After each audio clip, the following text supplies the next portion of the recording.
As the chief executive of the state of South Dakota, I want to be very clear about two different points. One is that with the science that we have today, we know that we cannot stop this virus.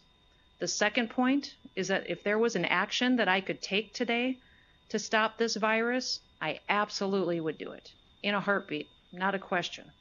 However, because we can't stop this virus, we need to keep trying to slow it down.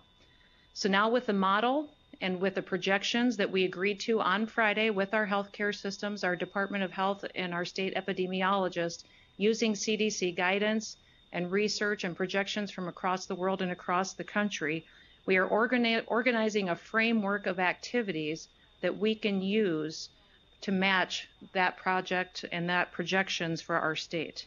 Our projections are based on a firm commitment to the guidelines that I've already laid out, but again, we'll be changing that language of should to shall, telling the state how extremely serious we are about sticking to the plan that we laid out for you on Friday.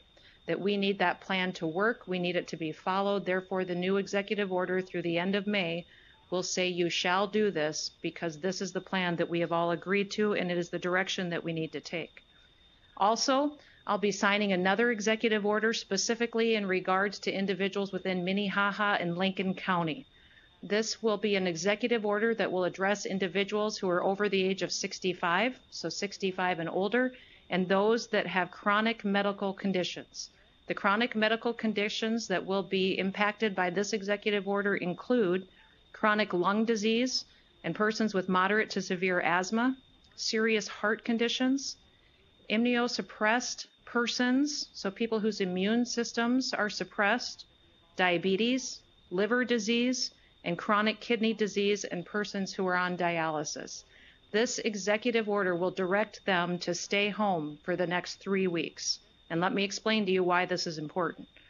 Our hospitalization data here in the state and across the country is very clear on how this kind of an executive order can have an impact. Only 17% of the cases were under the age of 40. 25% of cases are age range 50 to 59 years old. And 58% of the cases were 60 years and above. In addition, in our state, 13 of the 24 hospitalization cases had chronic conditions, including lung disease, heart disease, diabetes, and their immune systems were suppressed because of another condition. This group of individuals needs to take this very seriously. I need this group in Minnehaha and Lincoln counties to stay home. For the next 3 weeks, that is your directive through this executive order, is to stay home. Now, the conditions of this executive order are very clear. This group needs to be diligent about limiting their travel. Only critical trips will be allowed. They need to wash their hands often, avoid close contact with people who are sick, and they need to clean and disinfect all surfaces often.